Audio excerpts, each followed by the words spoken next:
I realized we never actually read my script.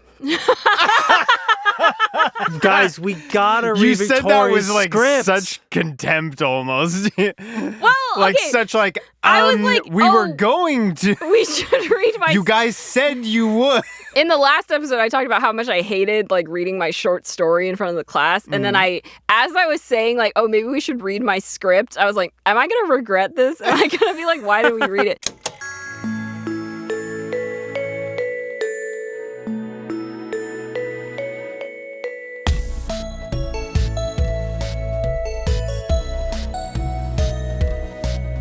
Welcome back to part 2 of Nostalgia Club Season 5 recap. Really jumped right to it. I That's appreciate how that. I would start, but Yeah. Victoria's actually starting this No. episode. I think that's the intro. No, you have to start it, though. That was my run-up, and now you're starting it. Go ahead. Welcome back to Nostalgia Club Season 5 recap, Part 2. I'm your host, Victoria, and I'm joined by my two co-hosts. Michael. Jino. Yes, this is Part 2 of our Season 5 recap.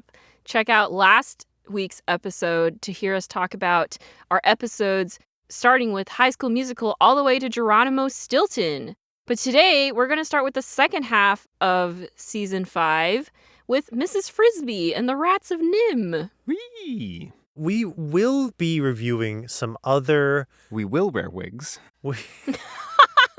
Yeah, you thought it would be a reset for the bits because it's a new episode. It's not. You can listen to our part 1 for context on that. We will be reviewing other rodent-themed media, specifically with a similar vibe and tone compared to Mrs. Frisby, which I think is great. Yeah. Because Mrs. Frisby's vibe is immaculate.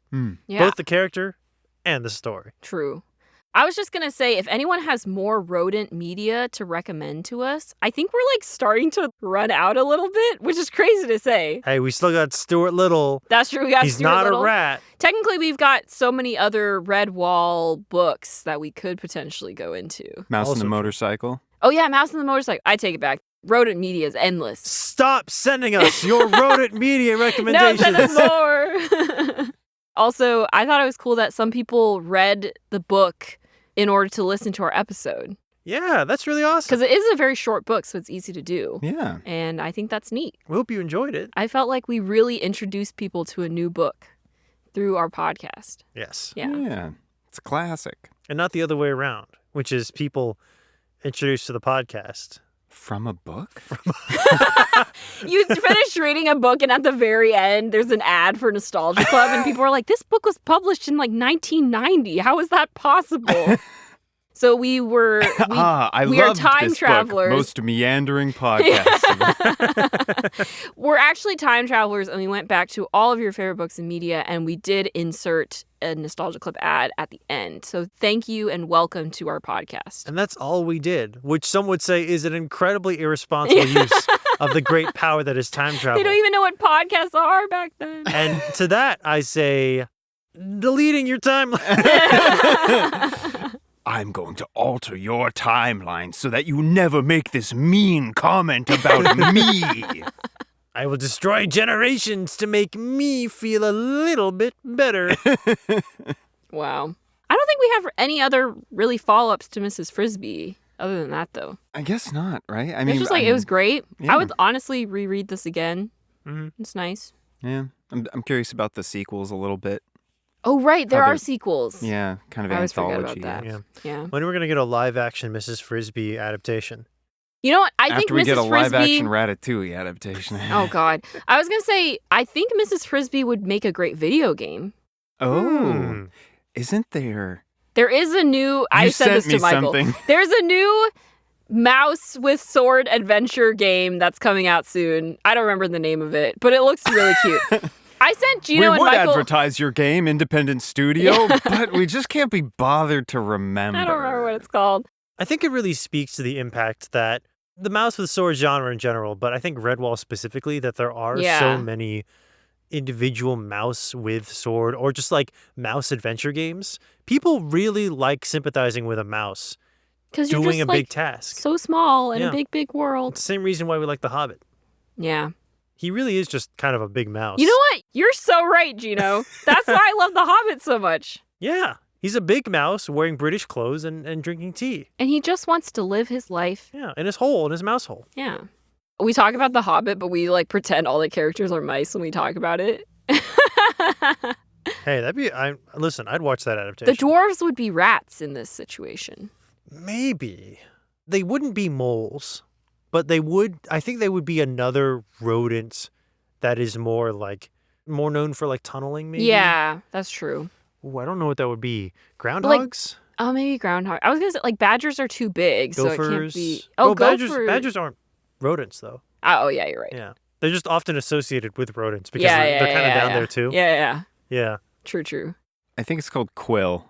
Oh, okay. The video game. Nice. Sorry. Shout out to Quill, a game that I do want to try and play because it looks very cute.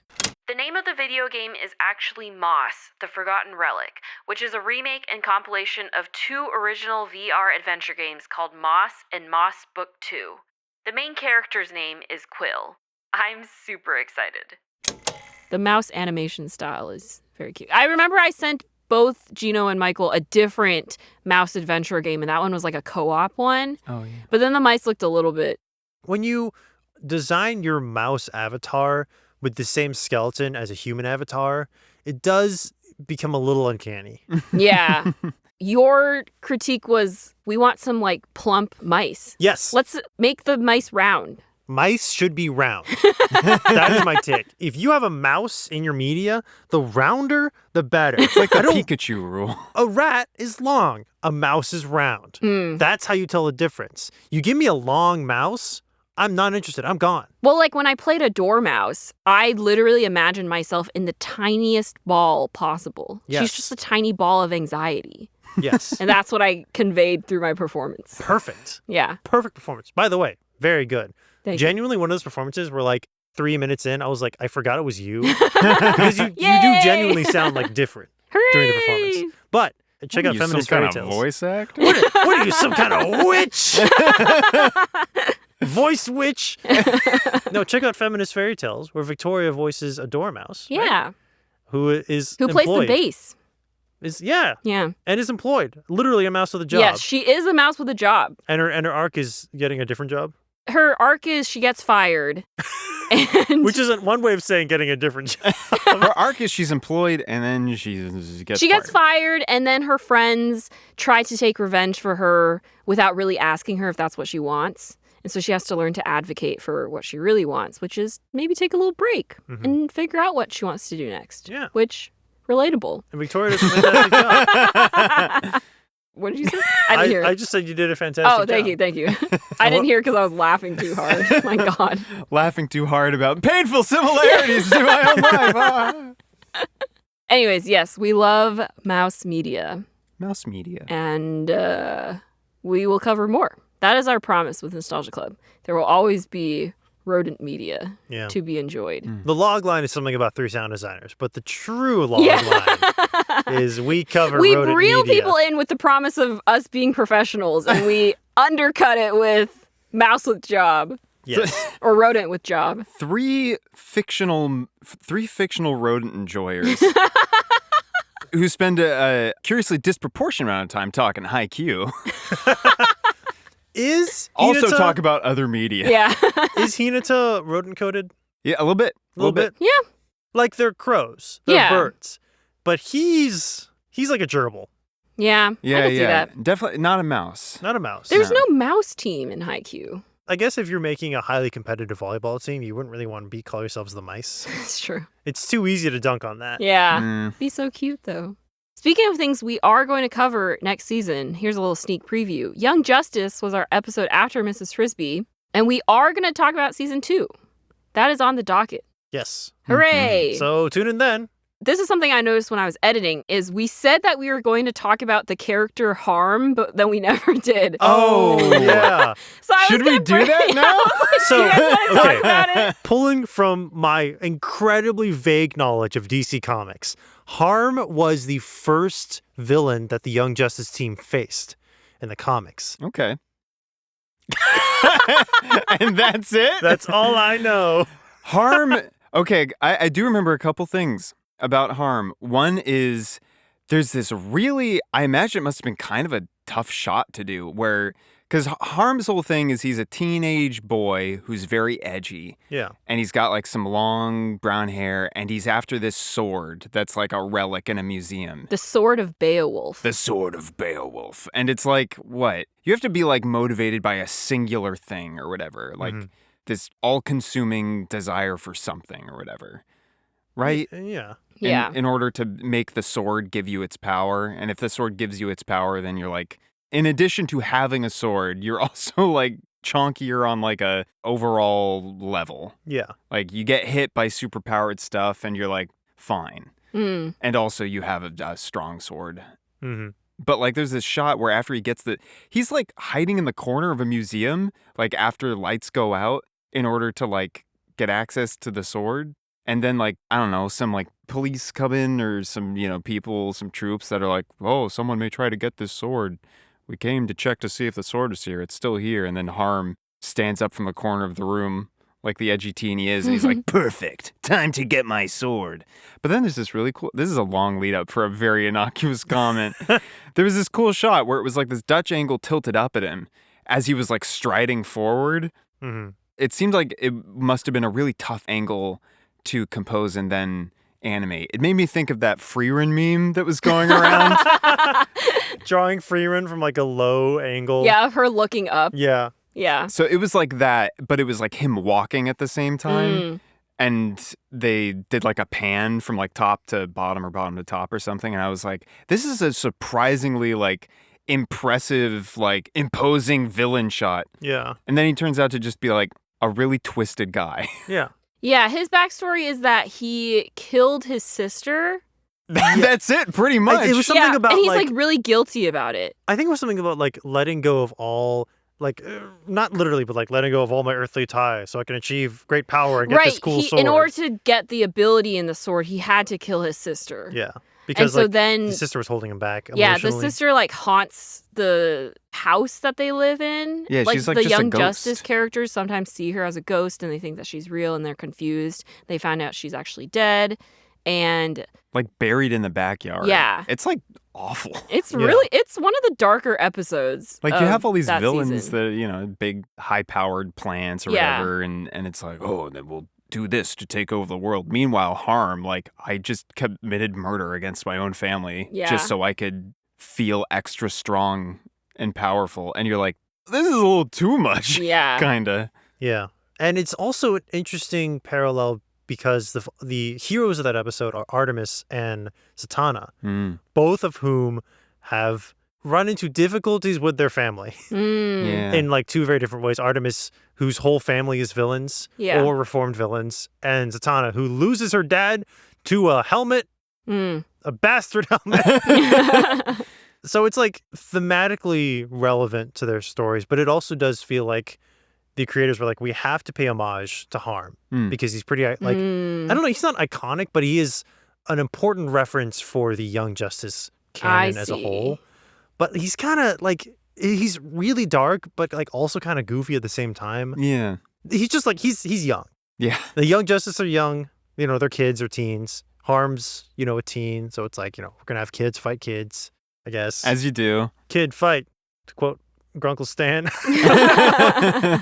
It's an interesting episode, but it's not necessarily a standout just because it's like less plot relevant and also kind of like cerebral, I guess. Yeah. I just remember being like, whoa, when the reveal of the whole backstory happened. Yeah. It's heavy. There's some great animation in that episode, though. Yeah. Like, it's just sort of this middle, in some ways a filler episode, but like in the middle of the season. And yet there's like certain shots that like really stood out to me. Yeah. There's like one when he's like first drawing the sword. And it's just like, it was really smooth for some reason.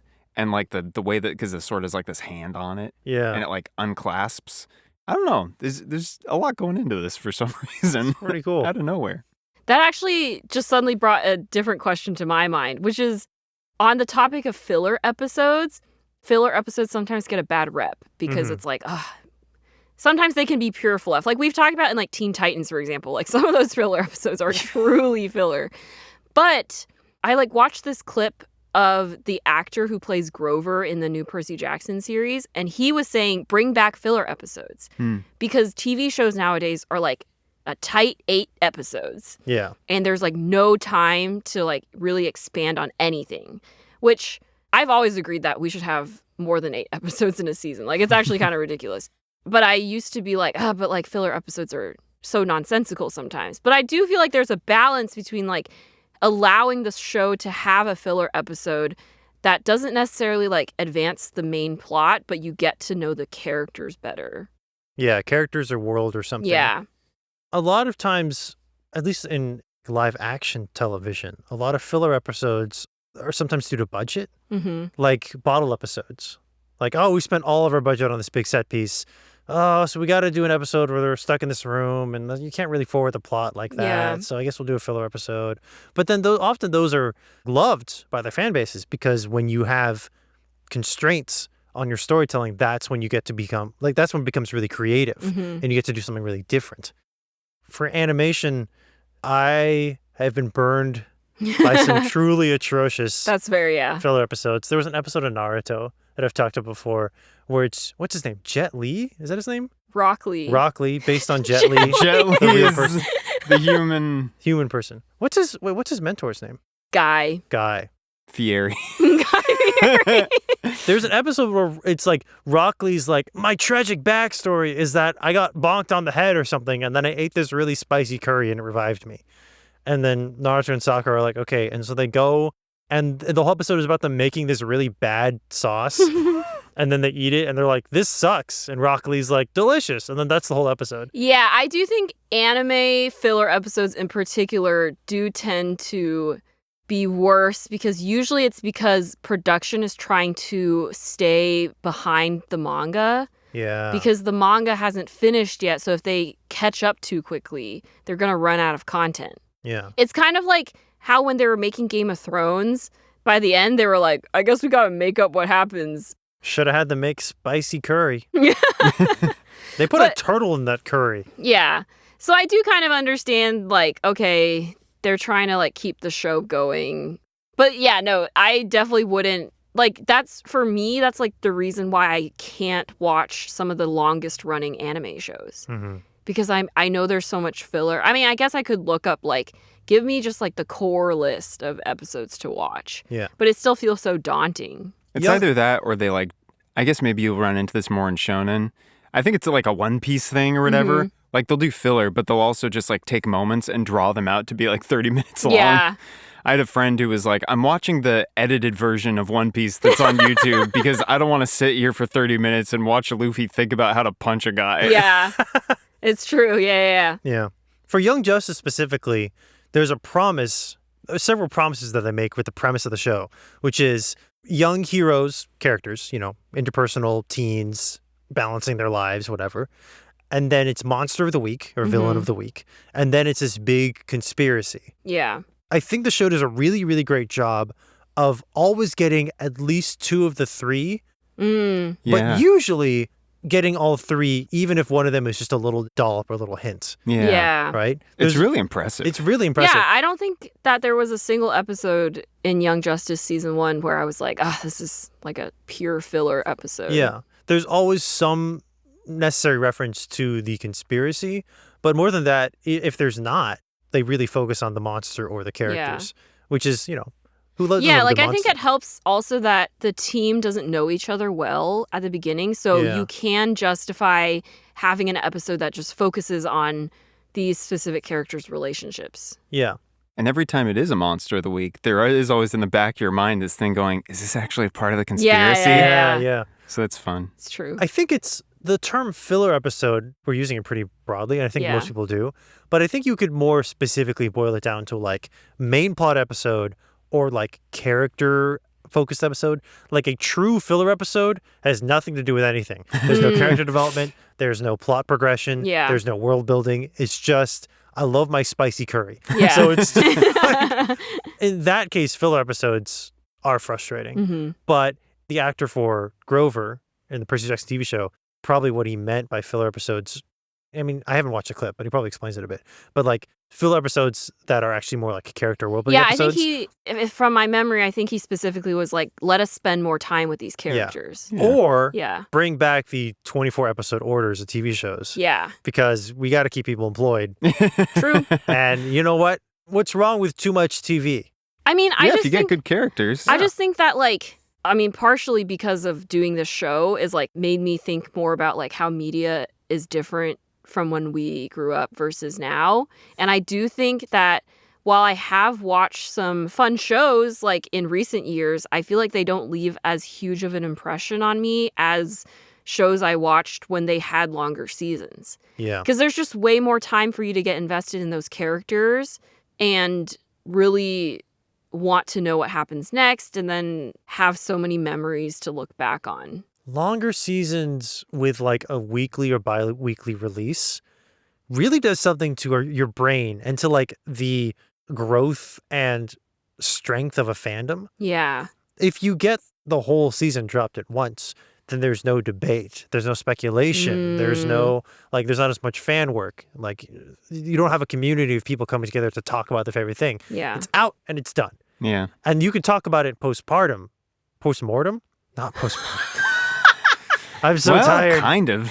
You can talk, I mean, yeah, you can talk about it post the show. Yeah. But only for so long. Yeah. Whereas when things are coming out, even if you get some filler episodes because they're being released, they're being dropped one at a time, and because there's 24 or 36, or if you're Adventure Time, like a million, whatever, then it can feel like you're going on a journey with these characters. Yeah. And not every step of the journey is going to be death-defying stunts. Sometimes you're chilling on the beach. Sometimes someone's grown a bunch of watermelons that look like you. It's like, I can't think of the exact word, but art mimic life kind of thing. Art mimics life. Sure, yeah. But it's not even specifically the art. It's just like the construction of art in terms of the format. Like the format of weekly release. Sometimes it's eventful. Sometimes it's casual. Yeah. Sort of. I was also going to say, on maybe like a similar note, I feel like the experience of watching a show week to week means that it leaves a bigger mark in like the timeline of your life. Mm-hmm. Like I can accurately say, oh yeah, I remember watching season whatever of this show when I was in college. Yeah. Because I remember it was like a very distinct thing that I like watched with my friends every week, and then like we would get together and like talk about it. Whereas like a show that just kind of drops all at once, you're just kind of like, yeah, I watched that one day and then moved on. Yeah. I remember being in, what would that have been, middle school ages? And Avatar was coming out and just watching, you know, and that was great. And then you reach like the season finale and you're just like, I can't believe we're here. I wish I had that experience. It was great. Yeah. I say this as someone who does still like binge watching shows. So like, you know. Well, yeah, it's one of those things where if it's there, you're like, what am I just going to not give myself the answers I'm looking for? Yeah. But being in the middle of a show that's releasing, it's so good. Yeah. I didn't get that a lot as a kid because we didn't have cable. And the closest I got to it as a kid was watching my favorite Minecraft streamers. But like in college and like post-college, now that I'm an adult and I have more control over my free time theoretically, like I got to do that with the Owl House, watching it as it came out. Yeah. That's such a cool experience. Yeah, that was really fun. I'm not talking on forums because I'm not a child and it feels weird to be there, but it's still cool to like experience something as it's releasing. Yeah. And then it's also fun to like talk to your friends who are watching the show and be like, oh, have you seen the episode yet? Like, I thought this was really cool. Or like theorizing together. And you know what's interesting is that like in the age of the internet, where it's impossible for something to exist without like generating its own subculture of hate towards it. Yeah. And I guess as you know, you can talk about specific projects that just have this issue, but even just like practices. I'm thinking specifically now of like all the drama with Amazing Digital Circus. Yeah, and like the whole like the release schedule where it's like you're releasing it in theaters, but it should just be online at the same time, or it shouldn't be in theaters. You're asking for money, and it's all ridiculous. But it's like I can't think of anyone criticizing, for example, like Disney releasing The Mandalorian a week at a time. There was certainly, I think, some debate once people got used to dropping it all. When streaming platforms started to shift back to week to week. And people, Hey, listener. We edit podcasts for a living. We would get this complaint from some of the shows we worked on as podcasts where people were like, I bet the whole show's done. They can just release it all at once. They're making us wait a week or two. Like, how dare they? Is it very loud, though? Because I feel like that's out there, but it's not like... It's loud enough to where we, like, see it multiple times. Yeah. It's like this sentiment exists. We're like, how dare you release things slowly? How dare you let things build momentum? Like, I deserve it all at once. Oftentimes, we release things slowly because we are working on them as they come out. And people don't, like, seem to register that. Mm-hmm. But, like... Maybe with podcasts? I feel like with TV, it's not as loud. I mean, it depends on the show, right? Well, I also have to say, like... With TV shows specifically, you also have to factor in the fact that like people are paying for subscription services. So like Netflix has started to do something which I really hate, which is that they drop a show in 2 parts. And so part 1 is like the first 4 episodes in like, let's say June. And then the second part will come out in July. Yeah. Because they know that that means people have to at least keep their subscription for 2 months if they want to like watch the show right when it drops. Obviously, you'll still have people who are like, I can wait till like the whole thing's out to watch it all at once. And then you just get the 1 month subscription.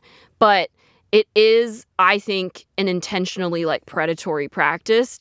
Maybe they needed extra time for post-production or whatever. That's probably also part of it. But I will say like, that's not my favorite. Like I would rather they like got an extra month to do post-production and then just release the whole thing. Yeah. So I think that was also part of it, like when Disney started like releasing shows week to week where people were like, oh, you just want us to like pay for the subscription for longer. Whereas like with podcasts, it is more ridiculous because it's like you're not paying to like listen to this podcast. Yeah. You can just listen to it. We're giving it to you for free. So I do think like that's why I think the conversation is so complicated. Yeah. I do also think it was partially influenced by Game of Thrones was having a bunch of like big watch parties for their, you know, every weekly episodes. And so maybe Disney was trying to like emulate that sort of media feedback. I certainly, like me and my friends had some Mandalorian watch parties when it was first coming out because we were, you know, big Star Wars heads. Yeah. Things are expensive. Yeah. Well, I think like what we're really getting to is that there's always going to be people in like the binge watching camp and the week to week camp, but it is a uniquely nice experience of experiencing a show week to week that like people didn't get for a little bit. And then now that we're going back to it in sort of like we sort of have like both camps now, like Netflix drops everything at once, but then like I know HBO and Disney like do week to week. And so you're starting to get like this like divide of people being like, I prefer this or that. Yeah. And before it was like, no, everyone gets it week to week. So you don't get a choice. Yeah. I think psychologically, it is important in our lives that we find things to look forward to. Yeah. A weekly book club or like a weekly call with friends or like your every weekly podcast weekly episode podcast. Discussing nostalgic material. Like every Friday I order a pizza or something like something to look forward to. And so like your weekly show can be every that. 2 p.m. I order a pizza. Hey, if that's what you want to do. Every 30 minutes I have a slice of pizza. Put it on my body. Have a slice of pizza. If your weekly show is that for you and if it can be that for you, I think that's really great and it can be really special. Yeah.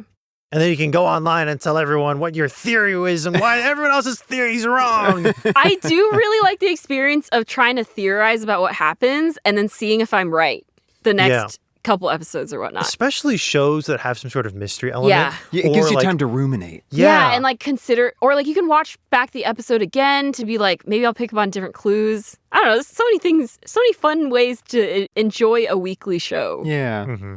I'm saying this also as someone who does still like to binge watch shows. So, you know. It's a problem for me. I think one of the reasons I don't watch as much anymore is because if I find something I like, so much is just available to you full bore that I'm like, I know it's going to be the end of the day. I'm going to sit down to watch the thing and I'm going to pass out. I'm going to wake up at 2 a.m. like, oh, my back. Yeah. And there's just so much content too. Yeah. So many Minecraft YouTubers to keep up with. Which is all to say, Young Justice was good. Yeah, this was such a deep conversation. I really loved hearing your thoughts about just the state of media. Yes. All right, more on Young Justice next season. After Young Justice was Virals. Oh, yeah! That book really caught me off guard. Yeah. Really good. Really fun. Yeah. Hey, CW, get on that. I think we said this in the episode too. Yeah. But like, it's genuinely a great time. Yeah. I still haven't had the chance to read more of the series, but I definitely really want to. Like, it's just a fun ride. Yeah. A maximum ride. Wait, no, that's different. I did have a couple things that I forgot to bring up in that episode. So now we're going to talk about it. The first is, at one point, there was like a Viral's website that you could go to. Oh, cool. And I think I talked about like in the 39 Clues episode how there was like a slightly like it wasn't to the scale of the 39 Clues. Like 39 Clues was crazy where you had to like buy a bunch of books and like input codes and stuff like that. The Viral's website though did have interactive elements, like you could explore Loggerhead, and I think there were probably like character profiles and stuff like that. And I wish I could show you, but like I can't find the website. Like they don't have the website anymore. Maybe it'll be on the Wayback Machine. I actually haven't checked, but it like kind of like flashed back to me in like a fever dream when I was editing the episode, and I was like, oh yeah, like there was a website really that you could visit at like the height of Virals coming out, I guess. Viral's virality. Yeah. It's amazing. You don't have to. Victoria gave me kind of like a, okay. It sucks that we're losing websites at such an alarming rate at this point. People, I remember our parents were like, if it goes online, it'll be there forever and ever. And like in some ways that's true, but in other ways that's definitely not true. Yeah, I understand because like at a certain point, like the cost of maintaining the website sort of like outweighs the cost of having it. So yeah, that's why like websites like the Wayback Machine are so important. Yeah, and why they should be maintained. And like to a much lesser extent, podcasts like ours are also important. And our podcast is the most important. of just like keeping conversation about these things alive. Yeah. Because I mean, who knows? In 50 years, your favorite book series could just stop existing. Yeah, and there's just no more copies out there. And because I mean, we've already talked about like some series that just like aren't published anymore because they just weren't popular enough, and it hasn't even been that long, really. They like just go out of print, going from like hundreds of thousands of books in circulation to just like nothing. Yeah, and that's really difficult to find them. It's interesting when you think about it in that context, because you're used to having so much at your fingertips, information-wise and like material-wise. Even if you're just thinking about it in raw terms of like in the aggregate of material. Amazon has everything, or whatever, stuff like that, where it's just like you can get virtually anything, which is to say nothing of the environmental consequences. But a lot can just sort of slip by the wayside, which I think is true for a lot of history as well. I think there was, it's some historical anecdote, but like, what do you call it? Ostraka. Like basically clay shards that in ancient times you could use as like receipts or whatever, or just like scratch notes. Yeah. In a way. And yet having some of those like gives us valuable insight into the ancient world. How terrible their copper was. Hey, Michael gets it. You get it, Victoria? No. And Nasser. Treat my messenger with contempt. It was one of the very first, like an ancient tablet from Sumeria. I don't know if it was Sumeria. It was some like Mesopotamia. Yeah, generally. some like Two Rivers civilization, where someone was complaining about the quality of the copper they received from a merchant, and it's like one of our best preserved and oldest rant messages. Yeah, we ever got. Like, I love it. There's another one that's the equivalent of I'm sending you this email now so that there's a record of this where it's like, I have told you that the sesame is dying and we are still not receiving enough water. I showed so-and-so the sesame and he agrees with me.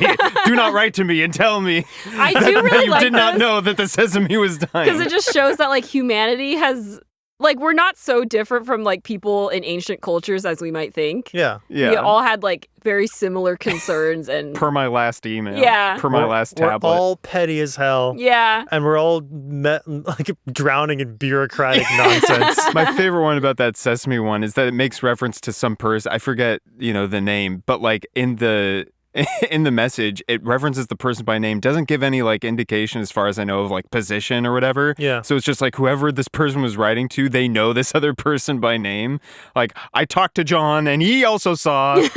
And in a way, that person is now immortal. Yeah. But in like the weirdest possible way. Sorry, which is to say, looping back, the notion of like things just sort of going out of print without our notice, and maybe just sort of shuffling off very quietly into the corner of like used bookstores if they're still around, or like people's closets. Yeah. And maybe as you're going through your stuff, you pick out a book where you're like, oh yeah, I remember this is good. Well, I don't really have a place for it. I guess I'll donate it. And you just never know where these things end up. Yeah. And so there's lost media, as they say. I feel like it's only going to get worse because now so many companies are shifting to just digital versions. Yeah, like and so those can refuse. just very easily be wiped. And you can't even find that in like a corner of a used bookstore, And all it takes is one good solar flare. Like a book can burn, sure, but a hard drive only has like a 10-year lifespan. Yeah. And also hard drives can also burn. So Yeah. And a book also has a 10-year lifespan. Before I finish eating it. Wow, we're on like a really like deep philosophical mood today. I don't know. Mindset. Okay, back to virals. I realized we never actually read my script. Guys, we gotta read You said that Victoria's with like script. such contempt almost. Well, like okay. such like I was like, we were going to. We should read my You guys said you would. I realized. No, sorry. In the last episode, I talked about how much I hated like reading my short story in front of the class. And then as I was saying like, oh, maybe we should read my script, I was like, am I going to regret this? Am I going to be like, why did we read it? Before I maybe read a little bit of the script, I hope I articulated my thoughts about like Tori and how she's portrayed in this book. Well, but I also wanted to say like the main problem with like her not having female friends is really just about like the complete lack of knowledge we have about her backstory. Like what was her life like before moving to Loggerhead? Does she have friends back home? What was her life with her mom like? We just don't know any of this stuff. And that bothers me. It's just like, it feels like we should have like more of these backstory elements. I feel like you're losing sleep over this. No. I've been thinking about it for the last 6 months. How long has it been since we released Virals? Anyways, do you want to hear a little bit of my script? Yeah. I don't remember if I said in the episode, but there are 52 pages of this script. Well, you better start reading now. And then I will read them all now. No, I'm kidding. Okay. Fade in. Exterior, Loggerhead Forest, night. Crickets chirp. Moonlight filters through trees. A quiet night until a lone runner, face shadowed, bursts through the foliage. She stops, breathing labored, terrified. She turns at the sound of muffled shouting, distant gunshots. She runs on. It's like the cover of your book. Whoa. A distant wolf. The runner stumbles. Exterior street continuous, into the roadside, blinded by headlights. Honk! She sees 2 cars crash in front of her. She sees 2 geese crashing. I'm sorry. Glass shatters. The runner holds out her arm, helpless to stop the tragedy. Cut to interior Tori's bedroom. Morning. Victoria Tori Brennan, 14, gasps, sitting up in bed. A tangled mess of red hair, a tear on her face. Light filters into the room. Tidy, simple, moving boxes shoved in a corner. Tori hugs her knees. She looks at a photo on the desk. Tori and her mother smiling aboard a boat in Cape Cod. She takes a breath, pushes the dream out of her mind. Oh. Nice. I like how you slipped in Tori short for A Clockwork Orange backstory in there with the mother photo. That's very TV. That's very good. Propulsive, exciting. And we get Thanks. some... I wrote this like 8 years ago. It's crazy to think about, huh? Yeah. And I haven't touched it since, so it holds up. It's good. It's not bad. The descriptions are describing. Yeah. As they say. The rest of it is pretty like, I did take a lot of dialogue from the books, but I did enjoy that like the intro sequence not only hints to like, oh, she's going to become a viral and like be involved in this mystery, but also like, I assume she would have nightmares about what happened to her mom. We get like hints of like her being traumatized and like grieving her mom's passing, but not a whole lot. Like it's mostly just kind of like swept under the rug. She just exists to solve mysteries. Yeah. And be wolf. And be wolf. And be Yeah. a little snarky. Yeah. And With be their in friends. love triangle. Yeah. Wolf triangle. Voltron, go. Voltron, go. Yeah, it was fun. It was really fun to write this. as a class-sanctioned assignment. Yay. Thanks for sharing. Yeah. Yeah. I'm glad we got to get some of it. Hooray. All right, so after virals, we talked about the Golem's eye. I was just thinking about Golem from Lord of the Rings. We talked about like, did we? Golem from Lord of the Rings. We talked about Golem's eye. Ain't it weird? It's kind of bulgy and CGI. A little peek behind the curtain. We're recording this episode after we've already recorded a couple of episodes for the next season. No, we can't tell people. No, I'm kidding. So we have actually already talked about the third book in the Bartimaeus sequence. Yes. So we will be sharing more thoughts about Bartimaeus and all that. Bartimaeus and all that. About the British Empire, which spans the globe and is having no trouble in America. Yeah. America's fine. We had a lot of people comment that they're very excited for us to read Ptolemy's Gate because they said it would hit us in the feels. It did. And sneak preview, it really hit us in the feels. Yeah. So be excited for that episode. Victoria got train wrecked by the fields. No, I'm totally normal about this, Michael. What are you talking about? Do we want to give a small sneak peek, a small preview to get them to entice them? Michael, say the line that was your favorite. Saved. Yes. Just the way you do it is so perfect. Bartimaeus doesn't even say it, but he says it out loud. Yeah. Oh, okay. He's a little puddle of slime. He pops I in. forgot. Perfect. Thank you, Michael. I'm happy to. Okay, so one listener clarification we had is that, so Michael had this headcanon that the Ifrit in the prologue of the Golem's Eye was Honorius. But this person said, it's not Honorius, it's a second Ifrit, Patterknife, because, quote, fictional Gladstone's supposed to be bad enough for two personal Ifrits. And this was Raphael Marcos 4489 on YouTube. Raphael Marcos 4489, where did you get Patterknife? I don't know. Is it maybe the Ring of Solomon, maybe? Maybe. I gotta read the Ring of Solomon. As wrong as I was, I feel satisfied to know. Because there are plenty of loose ends in these stories. Like, loose ends not in a bad way. Yeah. But it's nice to know. Okay, so I just Googled Patterknife Bartimaeus to see where this might have come from. There is like a Wikipedia page on Bartimaeus Fandom Wiki where it says, Patterknife was one of William Gladstone's Afrits who served in the siege of Prague. He came in the form of a Roman boy and wielded a silver scythe, which he used to defend himself from Bartimaeus' attacks and attack him. As an Ifrit, he defeated Bartimaeus easily, but Bartimaeus was saved just in time when his master accidentally killed himself with a detonation stick. Oh, yeah. So that Great. was him. And then I found a Reddit thread where someone said, I was just scrolling through the Bartimaeus wiki when I saw that it mentioned Patterknife was the Ifrit who fought Bartimaeus. So they were wondering like where it's confirmed. Yeah. And someone said there's an imp who speaks to Bartimaeus' master and the emperor. He says that Gladstone's battalions are led by Honorius and Patterknife. So I'm fairly certain that the Ifrit who ambushed them on the steps was Patterknife. Oh. They say that? In the I guess it's guess so. the name was mentioned, and then here's a character who must fit Because the that name description. Patterknife does feel familiar. It's completely new to me. I must have completely glazed over it. I think it truly is like, mentioned over here, these two characters, one of which is named as Patterknife. And then later, here's a character in that same spot who, by the process of elimination, must be Patterknife. I get that. Yeah. But like, I just never... I didn't pick up on it either. I didn't pick up on any names of Honorius prior to his appearance later in the book or Patterknife at all. But that's cool. Okay. Literally in I found the direct quote in the Golem's Eye. Oh. A small imp came bowling over the parapet at the edge of the terrace, its tail aflame, and skidded to a halt beside us. Permission to report, sir. A number of savage Afrits are fighting their way up to the castle, blah, blah, blah, blah.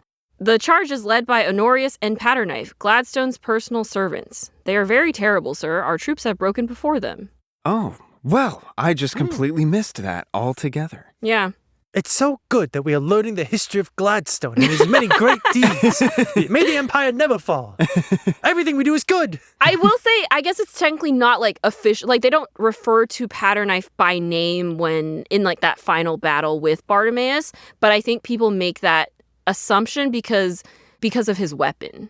Like it kind of makes sense that the Ifrit with the name Patterknife wields a silver scythe. I guess that makes sense. Yeah. And then Honorius being the one that possesses Gladstone's bones. Yeah, I can see it. Yeah. Yeah. Mm-hmm. Gladstone's Bones sounds like a sick board game. Yeah, like Patternight's name is only mentioned once in the whole book, and that's it. So nice. But shout out to that listener for informing us. Thank you for your correction. Yeah. And tune in for our Bartimaeus sequence finale, probably, unless we read the prequel.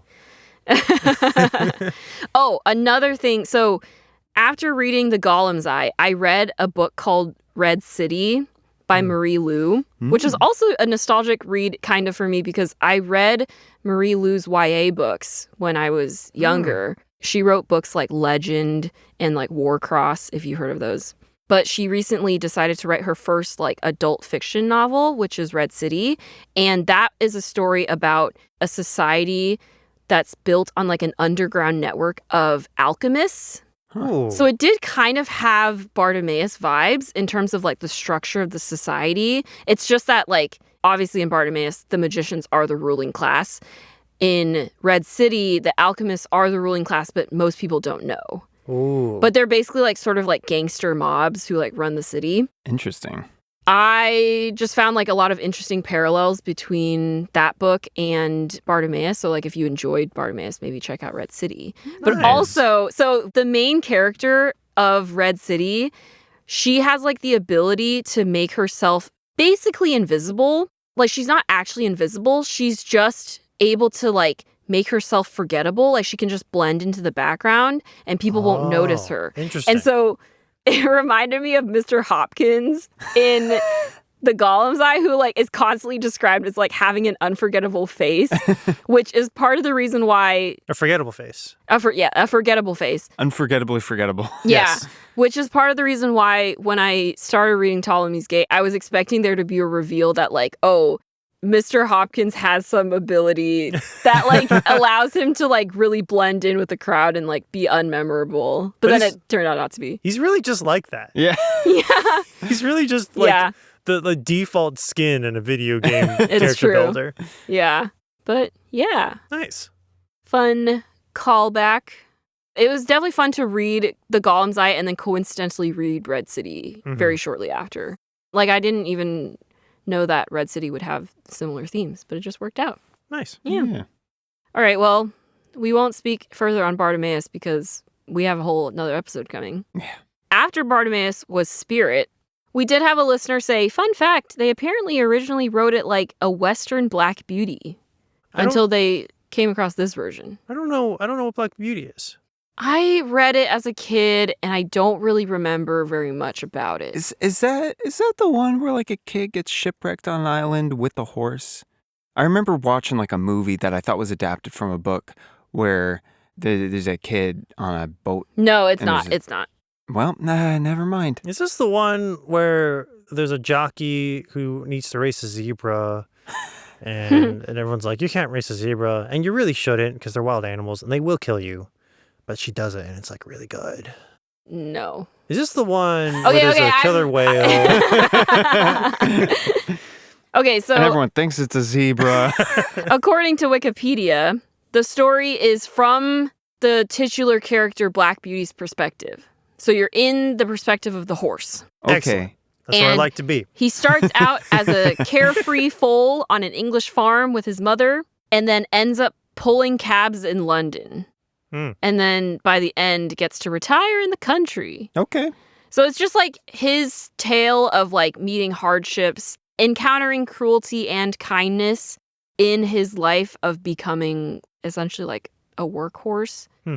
Wikipedia says, the book describes conditions among London horse-drawn cab drivers, including the financial hardship caused to them by high license fees and low legally fixed fares. So this was a book where someone was like, I'm going to convince the public to sympathize with the London cab drivers from the perspective of a fun horse. According to Wikipedia, though, the book did actually cause legislation to be changed for cab drivers. All right. Success. So, yeah, mission accomplished. Yeah.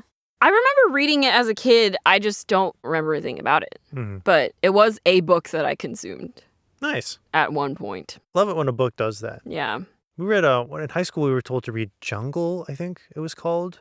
about the meat processing factories. Oh, in God. England. That one. The something or is it just called The Jungle? Yeah, it's The Jungle by Upton Sinclair. Yeah. Okay. Another book that was like, hey. I'm really glad I didn't have to read it. I know it's a very important book. I just didn't want to read it. Yeah. Yeah. At my school, it was one of those like slightly optional reading assignments, or like you could choose from like a couple different literature books. And I was like, not that one. Mm-hmm. To be fair, either I don't remember it very well because it has been well over a decade, or I didn't exactly read it. And it was one of those books I kind of highlighted to say I read because I didn't want to do it because everyone was doing it because I want to play Minecraft. Fair. A common experience, I think. Yeah. The first day of, I think, freshman English class, we were all supposed to have read Romeo and Juliet, and I didn't. And I panicked because I was like, it's my first English class in high school, and I didn't do the assignment. It was because specifically, like, I wasn't used to having, like, reading assignments over the summer. Yeah. So I didn't know, like, how serious they were about it. Like, I didn't think they, like, really meant that you had to read it over the recommended, summer. like... Yeah. And so we get... It's so cruel. I think, like, half the class didn't actually read it. So our teacher was like, okay, I'll give you guys an extra week to, like, read the book. I mean, in my experience, that was as much... You could call it both a bug and a feature, where it was like the reading assignment you're supposed to read over the summer. Yeah. And I would do it. I'd slowly meet out all the reading I had to do over the summer. And then I would get to school. And I think the majority of people in the class very intentionally were like, no, I didn't read it at all. Yeah. And I'm going to like maybe skim it for the first week. Yeah. Summer assigned reading kind of sucks. Didn't enjoy it as much as I loved reading. I could do one book. I think if they gave you one book and said, just I think it wasn't this. just Romeo and Juliet that year. It was like Romeo and Juliet and then like two other books that we were meant to read in conjunction with Romeo and Juliet to help with our understanding of it. Sure. And I was like, I know. They always give you a few things, I feel like. Like, I remember prior to my junior year of high school, I don't know if it was just this book or if it was I think it was this, maybe one or two other books. We read East of Eden. And I really liked that. One, because I really liked East of Eden, but two, because my family took like a little road trip thing with like my cousins up the coast of California. We went all the way up to San Francisco. Oh, nice. And we sort of stopped along the way in like Monterey and everything. And, you know, it's kind of like that whole area is where a significant portion of like East of Eden takes place. And that's cool. And so I was like, it was nice going on like a road trip and having a lot of time to just slowly read through this book, kind of referencing the general area that you're passing through. Can you read in the car though? That's the thing. I can read in the car. Okay, yeah, I can't read in the car. I tried so hard. I mean, I would try and then I would get car sick and then I have to like take a break. So it really reduced my fondness for road trip reading. Yeah. Another use for audiobooks. Yeah. True. And podcasts. Yeah. About Indeed. the book. So instead of reading it, you can listen to us summarize it. Isn't that better? Yeah. Okay, well, no other thoughts about Spirit? I mean, I think we probably covered. Yeah. It was a fun episode. Yeah. All right, next one, on a very different note, was The Ballad of Songbirds and Snakes. Aha! One thing is, I feel like we didn't talk nearly enough about Tigress. Tigress. MVP of the whole thing. Yeah. Everything. My angel. Yeah. She's putting up with so much. She's doing all of the maintenance work so Snow can go off and have this grand adventure or whatever. And she really doesn't get any thanks for it. I mean, He she's actively working. looks down on her. Yeah. Really? He seems to hold her in pretty high esteem. So he does hold her in high esteem, but every so often he'll make a comment about like, oh, how did she get money for this thing? Did she have to like do something that would make me think less of her? Right. And I was like, dude, it's unclear if she did or didn't, but like regardless, it was like for your survival. Oh, yeah. Yeah. I don't see that as Snow looking down on her for any personal reasons. I see that as Snow's perspective on the world and on people and his own prejudices, just sort of painting anything that falls into any given ill-considered category with like a specific like lens. Yeah. I see both ways because he's so loyal to family in like a broad, like kind of unhealthy sense. but also in like he's loyal to his immediate family. But he's also the kind of person where like if someone took off their jacket and laid it over a puddle for him to step over so he doesn't get his shoes dirty, he'd probably be like, how unfortunate and gross that someone had to do that for me. And it's like, okay, man. All right. I've talked about this before, but again, really, really fascinating and eye-opening to consume media from the perspective of characters who are clearly not sympathetic, or rather, you can sympathize with them to an extent, but they are not good people, and you should not cheer for them. You should hope that they learn, and they don't. It's just interesting being in different people's heads. Yeah. I think it's good practice. Yeah. Because there's so much media frequently about deranged white men that's like presented as like you should not cheer for this person, and yet people are so unused to that perspective that they can't help but cheer for them anyway because they are the protagonist. But like protagonist does not mean good, it just means main character or whatever. I guess in the most essential sense it means like the person taking the initiative. Yeah. And like antagonist is the person against that person. Yeah. I don't know, I just think it's important. Yeah. And it's something that like I have to like practice myself as well. You know, people can be a mixed bag in general. Not everyone is not everyone is Coriolanus Snow. A lot of us are like a mixture of things, and being able to like assess the mixture, the mixture of a man. Yeah. And then determine like, how do I interact with that? I think that experience that we all sort of have is like Lucy Gray's journey with Coriolanus in a lot of ways. Because there's an ethical compromise inherent to like her being like, I trust Coriolanus. Not only as this person who's part of the Capitol, but eventually as a peacekeeper, as like one of the literal like instruments of oppression in District 12, whom again we talk about, she doesn't specifically affiliate herself with. She's just like, I'm stuck here. I'm Covey. But like for her, it's that negotiation of, for the sake of my own life and my own survival, how much do I affiliate, you know, this person that I'm inclined to trust, given what we've been through? How much grace do I give him versus how much do I not? Yeah. And then by the end of that book, he has proven, certainly beyond a shadow of a meaningful doubt, that he does not deserve grace. He does not deserve to be afforded that level of like trust and forgiveness.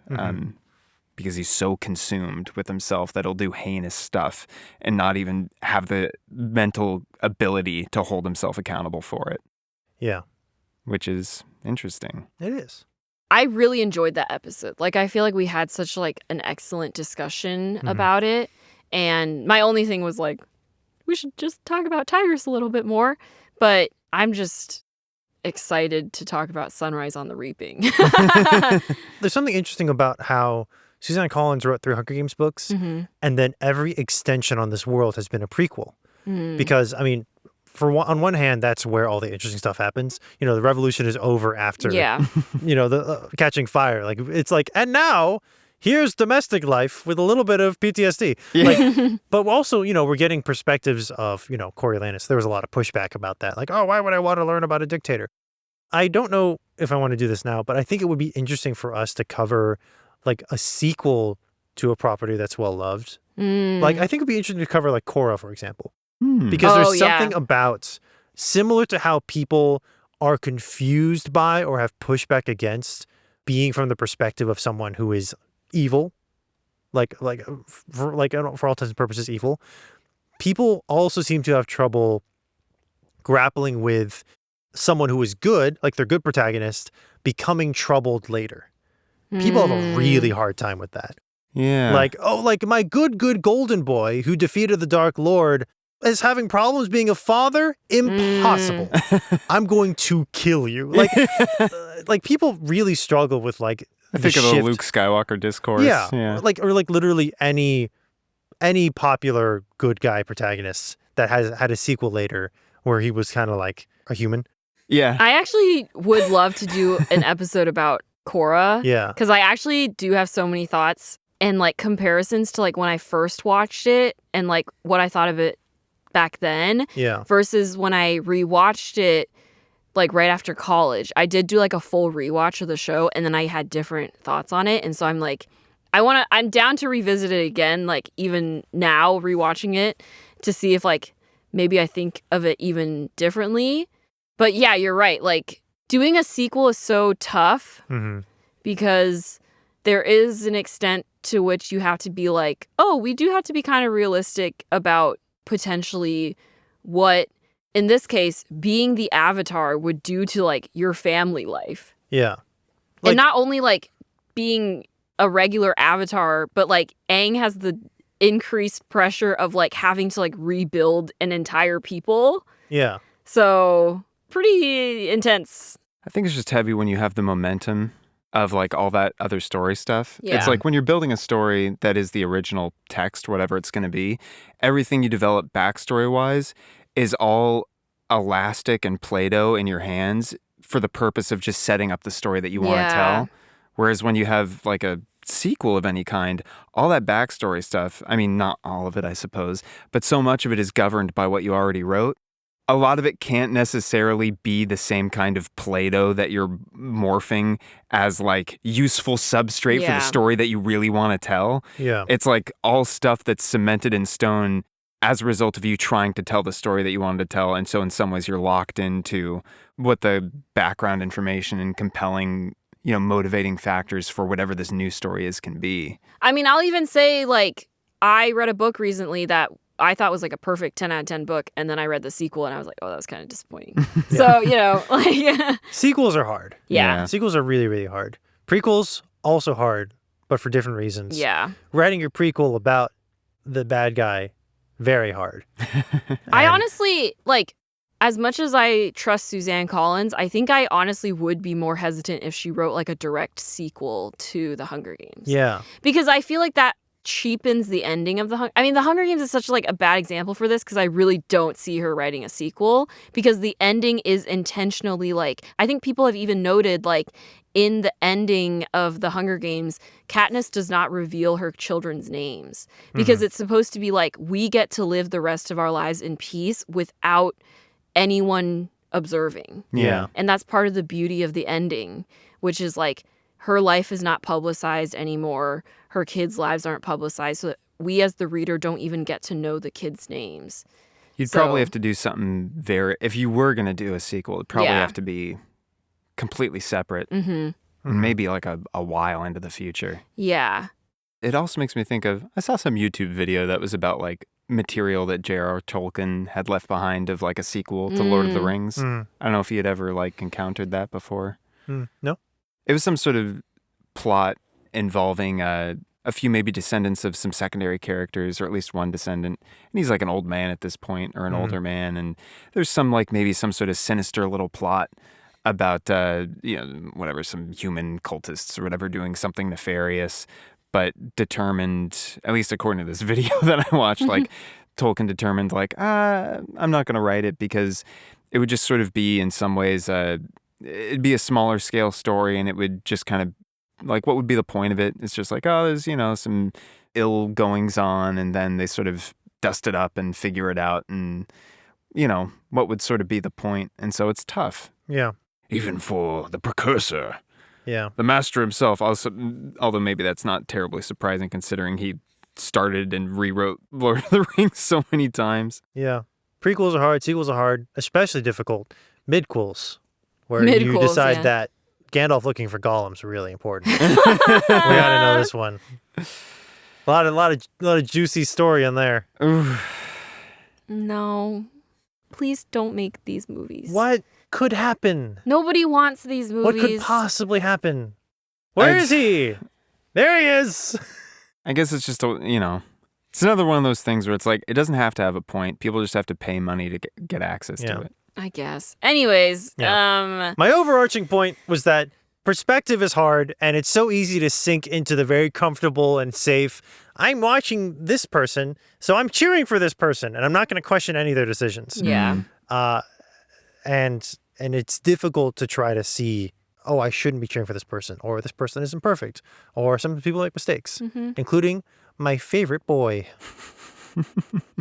Back to Sunrise on the Reaping. Okay. I want to shout out Lindsay, who commented, I know Victoria was staring into the camera like it was The Office when the boys were making some jokes about Sunrise on the Reaping. LOL. The foreshadowing is great, and I cannot wait to listen to that episode in the future. Great. Thanks. I felt really seen in that moment for That's this good. being a podcast where you can't see me because I truly was like. Yeah, no, that yeah. God, I hope the comment is dead right. Victoria was making some faces during the recording.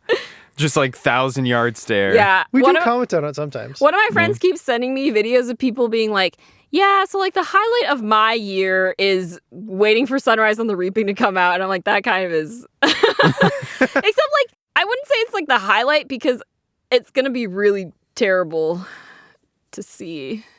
Terrible and like a but bad things are happening. I'm like really excited to see how they adapt it. And maybe I'll come back and be like, they ruined it. But I don't know. I don't think so. And that's fun too. Yeah. In a way. No, mainly I'm excited for you guys to read Sunrise on the Reaping. Yes. Which is a very selfish desire to make my friends equally sad as I am. Okay, more on that later this season or next season in season 6. Wee. After the Ballad of Songbirds and Stakes, we talked about School of Rock. Yeah. My friend Mitra was on that. Yeah. What a fun Shout out to episode. Mitra. It was great. That was such a fun episode. My one follow-up question, if nobody has anything else, was, did anyone else have an experience of trying a hobby but something or someone tried to stop you? Mine was that when I was in high school, I wanted to learn violin. But at the time, my mom was like, you're already learning piano, so that's a lot. But I insisted that I really wanted to learn violin. And so we had to negotiate if I could learn or not. But then later on, I did decide to quit piano, like earlier than my mom wanted me to. So that was another negotiation that we had to do. Yeah. Similar on the piano quitting for me. A lot of it was like not necessarily stopping a hobby, but like learning moderation. Like I want to play computer games all the time, but like learning that like other things are more important than that. Or like you can't play for 15 hours straight and then feel okay physically. The closest that I have, I don't know if I told the story before, but I really wanted to get into archery. Ooh. And my parents were like, that sounds great. So they bought me and my brother longbows. And we used to go out into my grandparents' backyard because they had a really big, long backyard where it was like safe to shoot. And we would shoot our longbows and we had a lot of fun. And the stopping part was that when I wasn't home, and I don't think my brother was there either, 2 of my brother's friends took our longbows. Break in? I think like, you know how like, you know, neighborhood kids show up or whatever, you know, 2 of my brother's friends took our longbows, went into the backyard unsupervised and shot arrows over the fence into a neighbor's backyard. That neighbor has a baby. And so I get home and my mom's like, bad news. We've been banned from shooting bow and arrows. Also, I need you to go over and try to get the stuff back and apologize. And I was like, but I wasn't here. Yeah. It wasn't me. It wasn't anyone in this family. And it's like, it doesn't matter. It was our stuff and it came from our yard. And so I haven't been able to shoot bow and arrow since because of these 2 hooligans. Little... That's so... Yeah. That could have ended so badly, That could have been too. extremely terrible. Yeah. I'm guessing these were...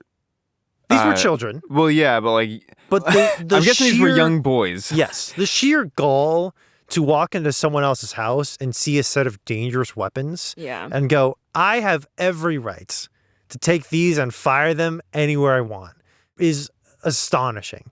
And they absolutely were the kind of kids who would do that. Yeah. Oh, my gosh. 100%. I'm still mad about that because there was a time where I was actually pretty good at the longbow. And like, even now, that's a skill that I look up to so much. It's completely useless in our day-to-day lives. But it's someone who can shoot a longbow well. I'm like, absolutely. What a perfect specimen of a person you are. Go to Ren Fair. It's not the same. I know. Those bows have been shot thousands of times. That's true. They are wonky as hell. Also, I don't want to pay $25 to shoot a bow 10 times. It's true. Yeah. That's a little pricey. I have paid to do something akin to that. Mm-hmm. Something about those javelins, man.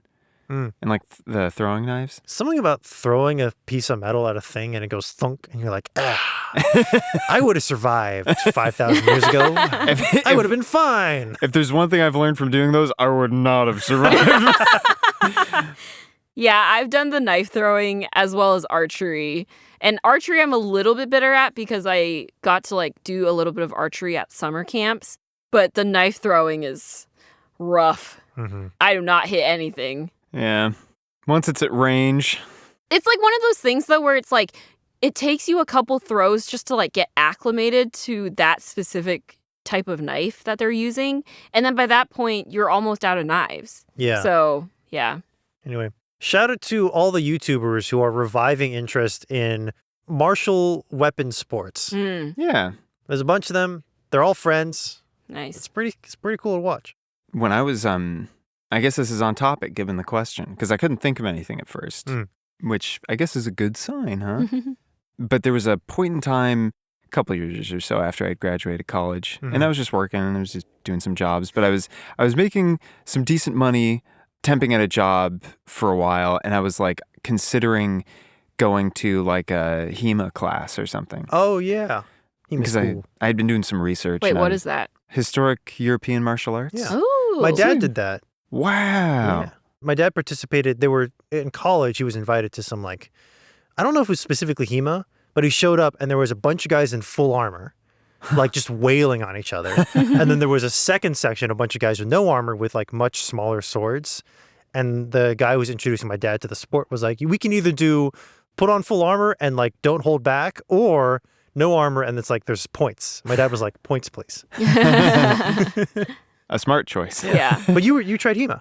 I did not. Oh. I considered doing it, and part of it was even research because I was like writing a thing at the time, and I was like, I should know physically how this feels. But the temp thing with the job didn't quite work out, and so suddenly I was like back in the freelance mode of like trying to make that work, and I was like, I don't think I should be shelling out for sword fighting lessons at a time like this. That'd be pretty sick, though. That's pretty sick. Yeah. There is something about trying a new like martial sport. I did Taekwondo for like almost basically a decade growing up. So I felt vaguely like I knew what I was doing when I took my first Muay Thai class. Oh boy. It hurt my body in ways I was not expecting. I was like, I'm not ready for this and I don't think I ever will be. I have to leave. I really wanted to try martial arts as a kid, but by the time I developed an interest in martial arts, I already had too many extracurriculars going on, so there was no time to fit it into my schedule. But, maybe in the future. I'm an adult now with my own money, so maybe I'll pick up a new hobby. You know what's a cool martial art that doesn't hurt your body? Tai Chi. My grandpa tried to teach my brother and I Tai Chi when we were younger, and we had no patience for it. Yeah, I had a math professor who was really into Tai Chi, and he convinced us all to try it by saying that it had a real-world application for like actual self-defense, which it could, but But that's not what it's intended for. That's not what we were doing it for. Well, you know, I guess is it a lot? A number of martial arts are not solitarily about combat, right? Yeah. The whole point is... Yeah. Like mind, body, focus, spirit, breathing, stay upright, don't fall over. I do think it's great, Get like back when up. I think it's great when you see like older Asian people at the park doing Tai Chi in a group. It's both like socialization for them, but also like it's good to like keep your body active when you're older. Yeah. Which is great. And we don't have a lot of those little swing your body machines in the States. Yeah. In Korea, those are like every 5 feet you walk, and there's like, stand on this thing and swing your body around. And I'm like, hell yeah. I want that. Yeah. It's pretty fun. It's just like, it's like you put your feet on this little metal like pad, and then you grab these two handles, and then you just kind of swing your hips around. Yeah. And it's kind of like a little dance. It's fun. Aw. It's like swings, but less. All right. That was School of Rock. I don't know. Was it? Well, do we have anything else to any say? other things about School of Rock? It's fun that Jack Black is still making movies for the kids. Yeah. Yeah. Being 100% himself. Mm. Despicable Me was our last episode of season 5. Mm. And there is a new Minions movie coming out. Minions and Monsters. Beto. This is on my notes app of notes I have for our recap episode. This is the one note that I included. All right. Drum roll, please. Michael's notes. Hey, Michael from the future here. I lied. I actually have 2 notes to give. I'll give you this one and then we'll get back to the episode. So basically, if you recall, in our Despicable Me episode, at one point I said that the country that Gru steals the shrink ray from a top-down sort of geographic view, it looked vaguely like the Korean peninsula. Well, since recording that episode, I've done something revolutionary. I've looked at a world map, and I don't know what I was thinking. It looks nothing like North or South Korea at all. It's just a bunch of oblique lines and shapes that are there for like half a second and then they're gone. So yeah, I just wanted to clarify that. I definitely don't stand by what I said in the episode anymore at all. Yep, that's everything. I think this is already known, but like the whole thing about the Minions lore being reformatted, that they serve the most evil villain around, and how they were stuck in Antarctica for most of World War II. Yeah. Yep. Mm-hmm. Unnecessary bit of lore there. Mm-hmm. It took me a while to put it together. Like, oh, right. If you make it so that they serve the most evil person around, the closer you get to the present day, the more unforgivable that becomes. Yes. Yeah. Well, so the biggest problem about the new movie is that it makes them active right around that time. Because the original lore was like they were stuck on Antarctica for like a really long time, like an extended period of time, which is why they totally missed that period. But in the new movie, they're like... which is why we don't have minions. They become movie stars right around the time that it switches from silent film to talking pictures. Which is like the 30s, right? Yeah. The 20s, 30s? Okay. So they have to get from there to Antarctica before, what, 33 hits? Yeah.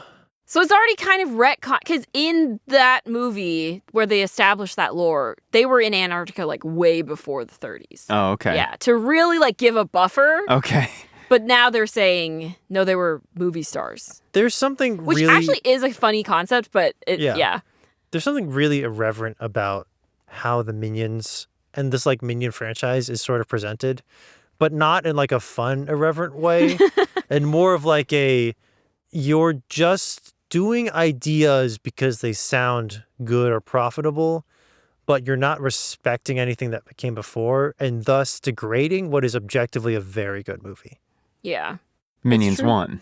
Minions 1. Yes. We did get a listener saying, like, of the Minions movies, the first one is worth watching. Okay. So I was like, okay. We also got a comment from, I just want to say, their username is Wanted Minion 2000 on YouTube.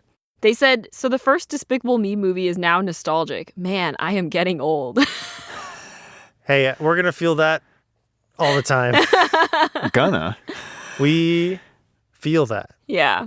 All the time. Yeah. Well, I was like, I think Despicable Me is one of the more recent movie franchises that we've covered on this show. So. Yeah. But it's still pretty nostalgic. I have heard, Happy from Despicable Me 3 still being played frequently at like local like events or like, for families and stuff. So like, we are still haunted. Too. Yeah. Yeah. No, it's a very song. live event song. Yeah. And it's very safe for the families, and the kids like it, and the parents are like, all right, I guess. Yeah. And Pharrell Williams is like, I hate that song. Please don't play it anymore. I think he actually like does not like that song. I mean, fair. Maybe. I think it's a fine song. Yeah. But yeah, artists are allowed to dislike something they made, which is why I hate Nostalgia Club. No! This foul piece of producing season after season. The misery of my life. I wish I could just read and watch TV alone in a room, dark room. I desperately need to talk to people about media. That's like my biggest I shouldn't say flaw and be self-deprecating, but sometimes I feel like I'm slightly annoying to people because I like feel such a visceral need to like tell people about the thing that I'm like reading or watching. I think that's a good thing. I think that's a good thing. Community building. I'm sort of opposite, where like I'll watch something and then I'll be like, and then when someone else brings it up, I'll be like, oh yeah, it was pretty good. Like this show has helped me sort of develop that skill of like, oh, we're gonna talk about this thing now. Yeah. And really talk about it for like an hour and a half. So thank you. Yeah. Hooray! Well, on that note, next season we're going to talk about Despicable Me 2 and 3 and 5 and 7. I'm kidding. I have to go. I have somewhere to be for the next 4 years. Banana, Beto, banana. Banana Beto. Of the Despicable Me movies, I would be okay talking about Despicable Me 2, but I'm not exactly like jumping at the chance to talk about it. Have you seen it? Yeah. Oh. I enjoyed it. Huh. I liked it as a kid. Is that the one where he becomes good with a secret agent? Or is that Yeah. Yeah. He becomes a good secret agent. He falls in love. There's fun shenanigans where the girls try to get him. Like, he has like an annoying Karen of a neighbor who like tries to set him up on dates. And she's really annoying. But then the daughters are like, we'd really love to see you be happy. Like, they're like really rooting for him. So, oh, yeah. Cute. It's cute. Nice. He dresses up as a fairy princess for Agnes's birthday party. Nice. Yeah. Good stuff. Good stuff. Well, thank you everyone for listening. Thank you so much for your emails and comments. It really is so awesome to engage in like a dialogue, not just with each other about these shows, but then with you, the listener. Yeah. It's really incredible. And it's honestly really heartwarming to hear all your stories and get your input and get your suggestions. So thank you for listening to season 5. We're going to do season 6 now, and it's going to be real good. Full of episodes about stuff. Subscribe to our newsletter to hear about that stuff. It's like... Jino's pointing at like the air. It's a newsletter. It's a newsletter, and it's fun. Yeah. Hey, if you want more from us, you can follow us on Instagram at Nostalgical Podcast, where Victoria will like take photos or edit little images of the thing we're reviewing, and they're pretty cool. And I don't think they get enough credit because they're really good. They're really I was nice. scrolling Really through good. them the other day. I Thanks. was like, these are all really nice. Thanks. We And have then she really includes great... these memes. Yeah. The Look at memes the are... scroll through the High School Musical photo set because there's a great meme at the end. I do every so often like to include a choice meme or two Yeah. in the Instagram post. The Despicable Me girls sign really takes me back. I mean, the fact that I managed to find an exact photo of the mentioned Gru phenomena at our university was the highlight. Really I had good. to include it. It's like the most blurry like Snapchat screenshot. Hey, the blur adds character. Yeah. We also have an email address. You can email us at nostalgicalpodcast@gmail.com. We're also under MouseKnight Studios everywhere. We make podcasts and shows and audio dramas like Ghost Inspectors. You can rate this podcast if you like. It really helps us out. You can also leave a comment. We will read them. And we have a Ko-fi if you want to support us financially so we can acquire more books and movies and stuff when they're not available at our local library because someone else has them. Until next time, season 6. Season 6. Season 6. Season 6. Season 6. Seasons. Banana. All we need now is a movie and we're finished. Oh, you're right. Yeah. What would a movie be? Not good. It would just be us recording this with a video. But like, I don't know. Oh my gosh, you're right. Yeah. 'cause For it's the length very of a end, we movie. would be a video podcast. Yeah. Oh.